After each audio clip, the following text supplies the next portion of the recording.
Chers amis, connaissez-vous Allo ?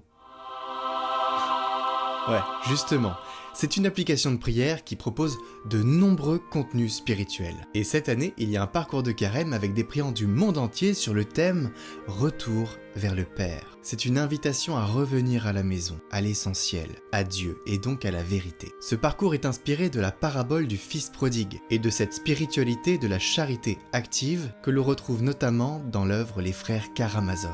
Vous serez guidé par plusieurs voies. Il y a le Père Will Conquer pour un chemin de prière et de conversion. Il y a le frère Baudouin autour des grandes conversions bibliques, super intéressant, et sœur Agathe qui accompagnera les familles, surtout les enfants de 6 à 9 ans pendant la semaine sainte, donc super bien pour les enfants, et il y aura bien d'autres intervenants. À l'instar de Catoglade, c'est un parcours audio. Et comme je sais que certains d'entre vous font plusieurs parcours de carême, parce qu'ils ont soif, n'hésitez pas à aller vous nourrir là où il y a de la nourriture. Avec l'application Allo, vous avez 30 jours gratuits. Le lien de ce parcours et de l'application est en haut à droite de la vidéo, ainsi qu'en description. Et merci beaucoup à Allo d'avoir sponsorisé cette vidéo.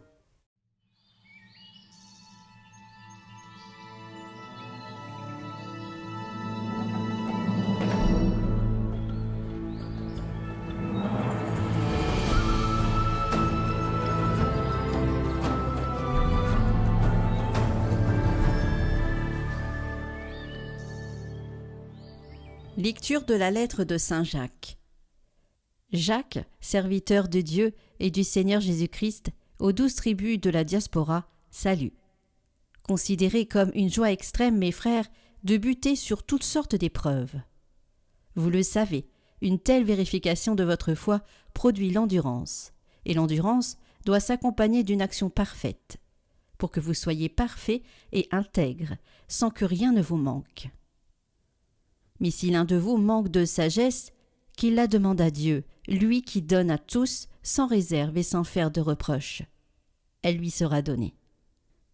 Mais qu'il demande avec foi, sans la moindre hésitation, car celui qui hésite ressemble aux vagues de la mer, que le vent agite et soulève. Qu'il ne s'imagine pas, cet homme-là, qu'il recevra du Seigneur quoi que ce soit s'il est partagé, instable dans toute sa conduite. Que le frère d'humble condition tire sa fierté d'être élevé et le riche d'être humilié, car il passera comme l'herbe en fleur. En effet, le soleil s'est levé, ainsi que le vent brûlant. Il a desséché l'herbe, sa fleur est tombée. La beauté de son aspect a disparu. De même, le riche se flétrira dans toutes ses entreprises.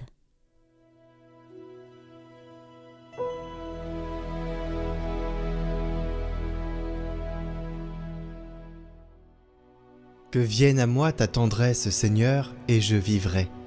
Avant d'avoir souffert, je m'égarais. Maintenant, j'observe tes ordres. Toi, tu es bon, tu fais du bien.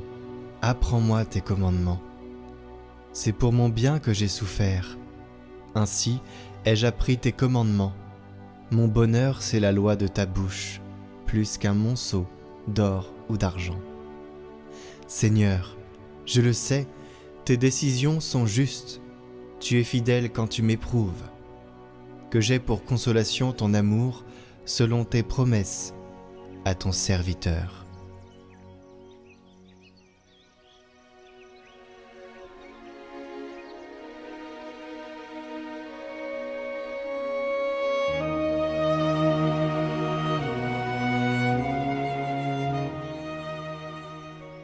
Évangile de Jésus-Christ selon saint Marc. En ce temps-là, les pharisiens survinrent et se mirent à discuter avec Jésus, pour le mettre à l'épreuve. Ils cherchaient à obtenir de lui un signe venant du ciel. Jésus soupira au plus profond de lui-même et dit : « Pourquoi cette génération cherche-t-elle un signe ? Amen, je vous le déclare, aucun signe ne sera donné à cette génération. » Puis il les quitta, remonta en barque, et il partit vers l'autre rive.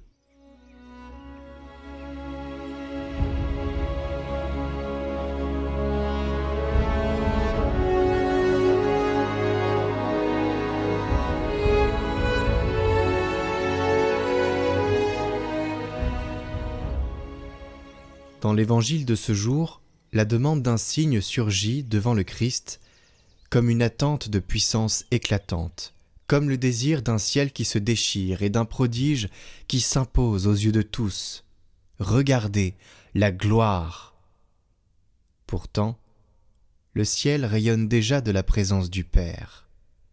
Saint-Hilaire élève son regard vers les constellations et découvre, dans leur course ordonnée, la trace d'une sagesse éternelle.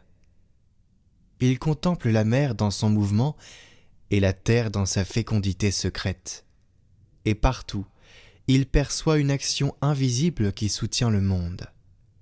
La puissance divine se déploie dans la création tout entière. Elle respire dans le rythme des saisons et dans le mystère de l'âme humaine. Les miracles du Seigneur procèdent de la compassion. Ils naissent du contact avec la souffrance et révèlent un amour qui restaure. La gloire de Dieu se laisse reconnaître dans cette proximité du cœur. Le signe est là. Il n'est pas quelque chose de spectaculaire, une comète dans le ciel, mais dans la miséricorde, dans la compassion du Seigneur, un Dieu qui nous aime. Mais le signe que nous cherchons, nous, est là, inscrit dans l'être même des choses et dans la présence du Fils parmi les hommes. La première lecture, avec Saint Jacques, conduit le cœur vers une maturité. L'épreuve. Considérez comme une joie extrême, mes frères, de buter sur toutes sortes d'épreuves. On nous parle là d'endurance.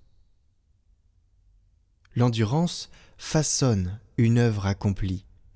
La sagesse se reçoit alors dans une confiance unifiée. L'âme divisée se disperse comme la mer agitée, mais l'âme rassemblée demeure stable dans l'invisible. Saint Jean de la Croix enseigne que Dieu attire l'âme par une lumière intérieure qui purifie le désir et le simplifie, car nous avons tendance à tout compliquer, vous le savez. Le signe véritable se découvre dans cette transformation silencieuse. Paix au milieu de la tribulation, fidélité dans la nuit, joie secrète qui naît de l'abandon. Cette parole, pourtant lointaine dans le temps, rejoint chaque génération. Car le cœur humain aspire à voir et à saisir. Le Seigneur invite alors à reconnaître sa présence dans la création, dans l'écriture, dans le mystère même de notre ignorance. Celui qui consent à cette voie découvre que le plus grand signe demeure l'amour offert. Cet amour qui soutient en secret les piliers invisibles de l'univers, conduisant alors notre âme vers la rive promise. Cet amour est tout, en tout, et il ne demande qu'à entrer en nous.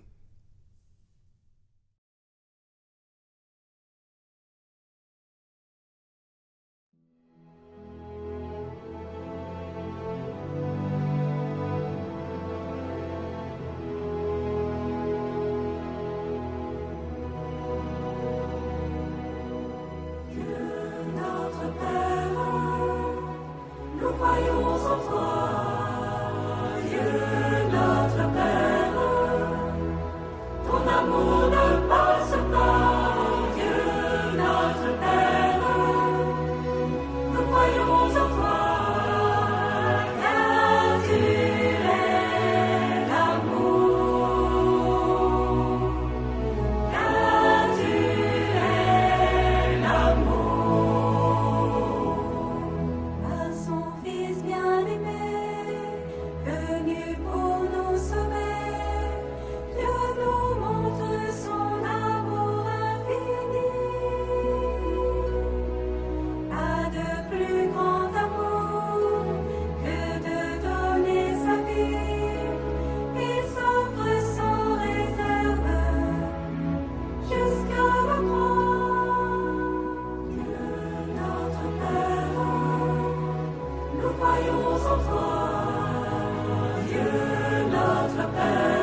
avant de te créer. Toute la création, je l'ai voulu pour toi, que sa beauté soit ta joie et que tu m'aimes. Notre Père, nous croyons en toi. Dieu notre Père, ton amour